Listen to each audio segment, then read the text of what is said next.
Back in 2016, I made the critical mistake of trying to take a moderate position on social media during the Trump vs. Clinton 2016 presidential race. What followed was a spiral of long messages that only seemed to incite anger no matter the points being discussed.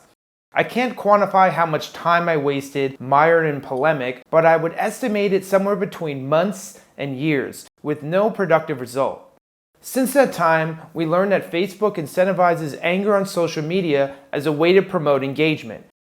Over the intervening years of 2016 to 2024, every 4 years, Americans were told that each election represented an existential threat to democracy. Yet, at the same time, the Democratic Party eschewed candidates looking for fundamental reform and instead installed representatives that followed the party line. The constant drum of being called to beat back the threat of democratic destruction eventually became tiresome, which is when Trump clinched the 2024 election with an electoral landslide. We overcame obstacles that nobody thought possible, and it is now clear that we've achieved the most incredible political thing. Look what happened. Is this crazy? Today, when I look at social media, I see the same polarity in my newsfeed I saw in 2016. Half the people I know think Trump is the modern-day savior for America, whereas the other half sees him as a dire threat, dismantling America at a record pace. Is this a democracy, or is this the US already in a soft civil war? Polarity at dangerous levels. Over the past 2 decades, the amount of political division between the two parties has increased to staggering levels. A study by the Pew Research Center shows that in 1994, the percentage of Republicans who viewed Democrats unfavorably was 21%. By 2022, that number had increased threefold to 62%. The same antipathy occurred for the Democrats, seeing Republicans unfavorably at just 17% in 1994, but rising to 54% in 2022. When I look at my social media feed today, it seems that not only do people see the world differently, they see almost mutually exclusive realities. For example, here are some quotes from people I saw on my newsfeed. Here's an anti-Trumper. In case you've been missing the news, in the last 3 days we've witnessed the end of representative government in the United States. This executive order effectively erases the last major restraints on executive power. The federal government no longer operates with checks and balances. Regulations and laws are now dictated solely by the president. And here is a pro-Trumper. I predict that the next thing that many of you will lose your minds over is the elimination of the Department of Education. The usual suspects, Atlantic, New York Times, MSNBC, and CNN, are going to run stories along the lines of Trump and Elon are so evil. They don't care about education. What are we going to do about the children? This type of division is just a sample. As a US citizen, I experienced political hostility growing within the US going back to Barack Obama in 2008. As research for this article, I called people I know and asked them for their views. I would listen to one person extol the benefits of Trump, only to hear someone else express the exact opposite view. These opposing views can only be described as irreconcilable. Democracy and deep polarity cannot coexist. The level of division of any given political issue can be mathematically represented as the importance of the issue times divergence of opinion. The more existential the issue and the further apart the views, the higher the amount of division. For example, in Season 3, Episode 7 of the psychological thriller Fauda, 2 people being held hostage by Hamas come into a disagreement. One hostage wants to fight back, while the other one wants to behave and hope for the best.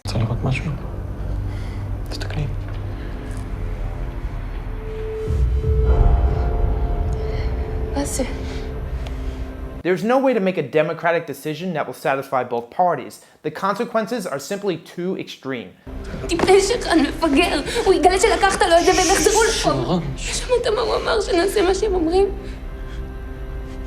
If 2 people were disagreeing on where to eat dinner, despite having different positions, the consequences would not be so cataclysmic. In modern-day America, we have entered into an age of dire circumstances with directly opposite viewpoints. This is the same type of deep division that was the basis for the bloodiest conflict in American history, the Civil War.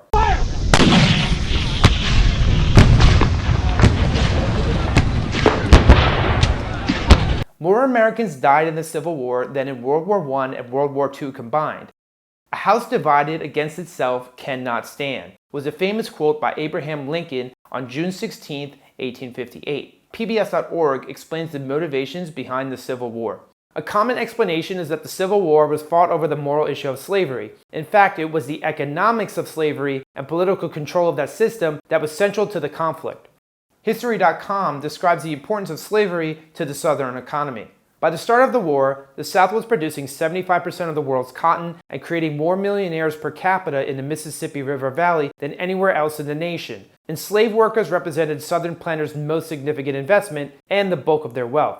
For the South in the 1800s, slavery was an indispensable part of productive output. Moral issues notwithstanding, without slavery, the South's economy would be in peril. The aftermath of the Civil War for the South was proportional to the South's entrenchment on the issue beforehand. In a paper entitled The Intergenerational Effects of a Large Wealth Shock, White Southerners After the Civil War, the impact is described. The Southern economy lagged behind the North for more than 100 years after the Civil War. Before the war, white households in the South were wealthier than their counterparts in the North at every point in the distribution. By 1870, the Southern wealth advantage had become a wealth penalty. From this perspective, while today we know slavery to be deeply wrong, the line of reasoning for secession can begin to make sense. Everyone is broke.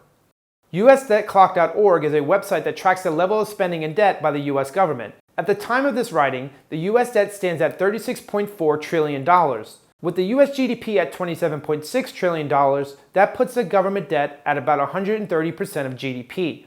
Meanwhile, a large percent of Americans are living paycheck to paycheck. A study by Bank of America surveyed Americans and found that nearly half of Americans at least somewhat agree with the statement, "I am living paycheck to paycheck," as of the third quarter of 2024. The Economic Policy Institute has a study entitled Wage Stagnation in 9 Charts. In one of the charts, we can see that wages for middle-wage workers only increased by 6% from 1980 to 2010. A study conducted by HowMuch.net shows that necessities like hospital expenses and college tuition have gone up by 225% and 183% respectively since 1998. ApartmentList.com shows that since 1960, real median income has only increased by 20%, whereas rent has increased by 65%. Lastly, while pundits like to say that inflation has moderated, it doesn't erase the fact that cumulative prices have increased by 21.5% since 2020. Everyone is broke, that is except for billionaires. The New York Times reports that since 1980, the wealth of the top 0.01% has increased by 400% compared to only modest gains by the middle class. Nobody can pay for the solution. The newly created Department of Governmental Efficiency aims to cut government spending, particularly by cutting labor expenses. While it is true that cutting expenses will help balance the government's budget, those employees who are cut will now lose their income source. In other words, the burden of insolvency will be shifted from the federal government back to middle-income workers. Hannah Hickman was a worker for the Consumer Financial Protection Bureau who was recently fired. In an interview with ABC News, she said, "We're under attack by billionaires, but I'm not a billionaire. So for me, the next steps are scary. I'm trying to stay focused working productively, but it's a scary moment." Meanwhile, the labor market is not ready to receive so many laid-off workers. Labor economist Catherine Ann Edwards spoke to Marketplace.org in an interview. "We're not hiring like normal. We're not seeing wages like normal. So what I tell people is that on some level, you could imagine that the labor market is kind of standing over a cliff with a strong wind at its back. I mean, it hasn't fallen over, but it's not in a good place. And the kind of evidence of its insecurity is just in this precipitous decline in hiring." Federal workers may find themselves in the same position as tech workers who were laid off during the layoff waves of 2023 and 2024. An article on CNBC, "Laid Off Techies Face Sense of Impending Doom with Job Cuts at Hyacinth.com Crash," elucidates the fate of laid off workers. The market isn't what it once was, Roger Lee, creator of Layoffs.fyi, said in an email. To secure a new position, many are compromising, accepting roles with less stability, a tougher work environment, or lower pay and benefits. Population, not policy. In the article, "What is the Purpose of Emotions?" we talked about the internal family systems model of emotions. According to this model, when undesirable emotions are suppressed, they do not simply disappear, but build up pressure until they backfire in an explosion. In 2016, Hillary Clinton infamously curtailed her popularity when she said, "You could put half of Trump supporters into what I call the basket of deplorables." Over the intervening years, many on the left were horrified at how half of the population could support what they viewed as someone racist, sexist, homophobic, xenophobic, and Islamophobic.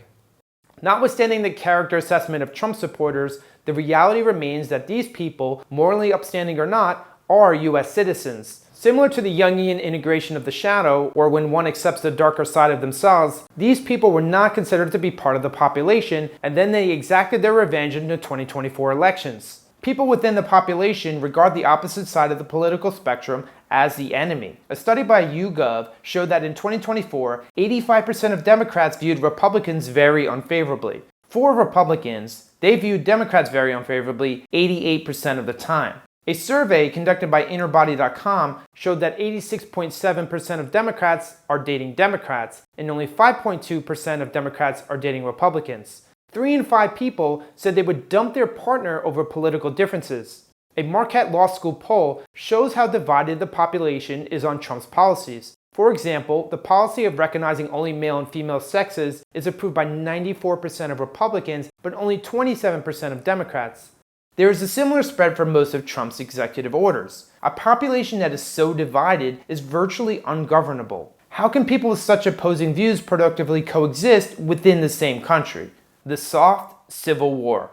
In the CNN article, "The US is stuck in a repeating cycle of presidents undoing each other," Zachary Wolf writes, President Donald Trump's first day in office set the stage for an effort to undo whatever Joe Biden and his administration did. Trump's actions are the mirror image of 4 years ago when Biden came into office and signed executive orders to undo multiple Trump policies. The United States of America has become the partisan states of America. Whenever a party comes into power, they will enact their policies at the expense of the other side.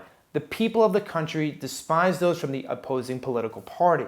Although weapons are not being used, there exists a combination of philosophical, political, spiritual, and interpersonal conflict that can be viewed as a soft civil war.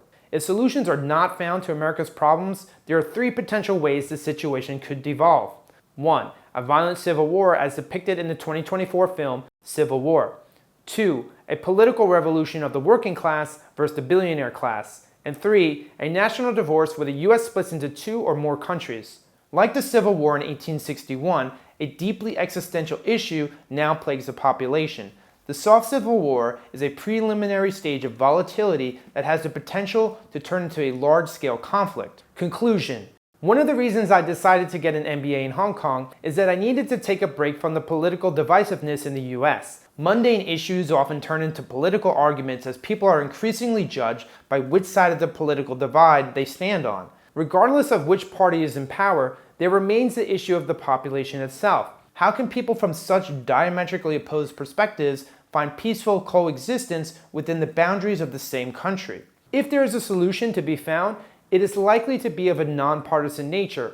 Otherwise, the parties will continue to fight in a soft civil war.